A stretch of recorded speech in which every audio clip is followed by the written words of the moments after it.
How's everybody doing? My name is Mike. We got my dog Roots hanging out on place, and we got Mr. Koda with us today. And he's a 3-month-old German Shepherd puppy, and he's come to me for all sorts of reasons. The typical, things that dogs do that people have a hard time with. So. And at this puppy's age of 3 months, this dog has the ability to be very dominant with, if you have the right makeup of owner and dog, right? With me, I can make the dog very submissive, but with an owner that's unsure about what to do with the dog's going to be very dominant and run the home. The dog's made that very clear, but he does very good as long as you provide the leadership. And by what I mean leadership, it's correcting him for things he's not supposed to do. Like he gets too intense about sniffing my rug, I correct him. Why is that? He starts sniffing this rug too much, then he'll start licking, then he will start tearing it up eventually. So that's why we have to set boundaries for them. So that's his place bed. What we're going to go ahead and do is I have not introduced this to him yet, so I'm going to start doing that right in front of the camera. And I'm going to work him a little bit in his sit. Hey, I'm going to work him in his sit and his obedience command, and we're going to kind of throw that in. You're going to notice every time he does something I want him to do, we're going to be doing what's called marking. So I'm either going to be encouraging the dog or discouraging the dog. And this is what's happening when you're with the dog, period. We're either saying something's okay. Hey.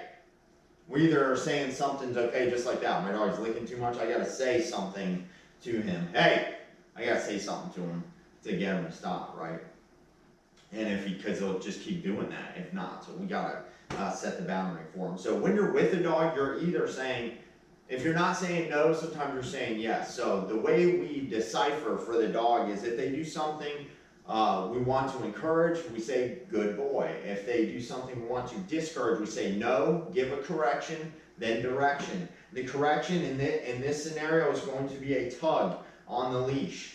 All right, let's go ahead and get started. So you'll see when I ask the dog to sit, if he doesn't do it, I'm going to give some pressure on his leash, and I'll kind of talk you through that. This dog has a very good disposition, though. He's very capable of being calm, but he does get, they get very uppity as a puppy trying to figure out where their status is in the home. Heel. Good. So he's got to be able to, walk around my dog and not mess with him. Sit. No. So no, correction. And then we don't say good boy after that because he didn't do it when I asked. So we would say no, correction, direction. And that's what's going to get him to learn the meaning of no. Heel. Sit. Good boy, good sit. Because he did it when I asked him to. That's why we want to reward that right away. Heel. Sit. Good boy. Heel. Okay. So just because he jumped like that, gave him a little correction. So I'm going to introduce this place. Good boy. Okay, heel. So I keep him on it just for a second, just to get him used to it. Just to get him, and see what his reaction is going to be. Place. Good boy. Hey.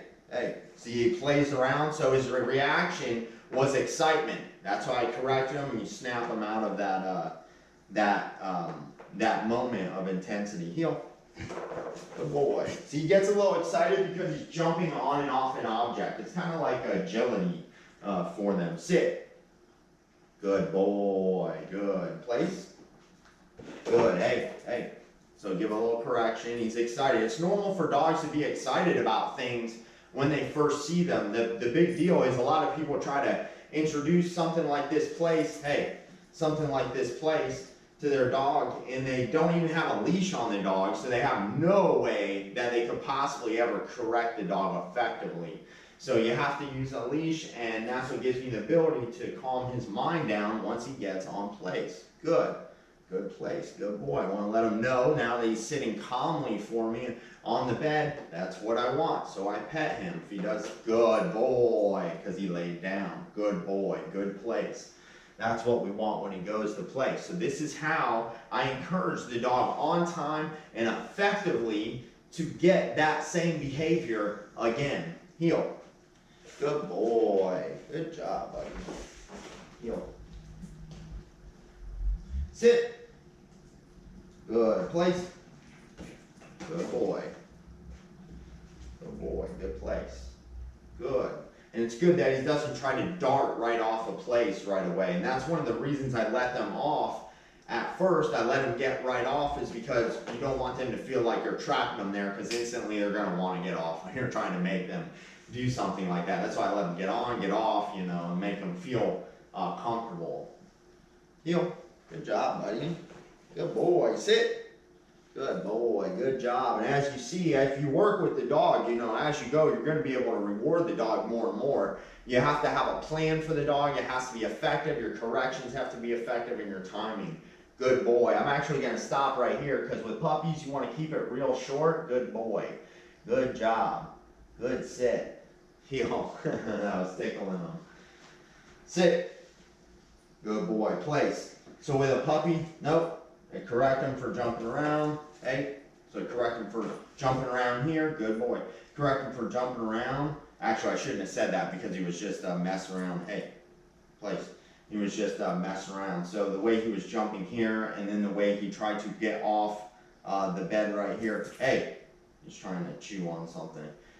He tried to get off the bed here, and then he was chewing on something here. So you see, in a matter of 10 seconds, the dog tried to do 3 different things. I had to tell him no through the leash, right? That's the only effective way. So in that 10 seconds, you just did 3 different things. I had to say no, no, no with the leash. And that's what owners need to do to have control of their dog when they have their dog. They have to have a way, this leash, to correct the dog. This is one of the only effective ways to really get through to the dog. And as you can see for this puppy, it's very effective. And trust me when I say, you know, this puppy is a handful, and he's been a handful for me, but definitely for an owner that doesn't have the same knowledge as me, it's going to be super difficult. And actually, these owners were very smart in getting the dog to me early and not waiting until the dog is a year old, because that's what typically happens. Once the dog's full grown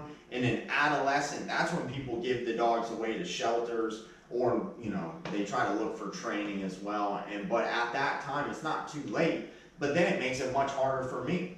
You know, this dog, when they're smaller, they're much easier to handle, and that is also why we recommend doing this at 8 weeks of age, because then the dog's even smaller. The dog's so small, in fact, it's like they really just don't resist, you know. They just kind of do things. They just do things for you. It's pretty easy to manipulate their body, much easier when they're, 10 pounds than when they're 21 pounds. So remember, you always want to train at 8 weeks of when you get the puppy from the mom.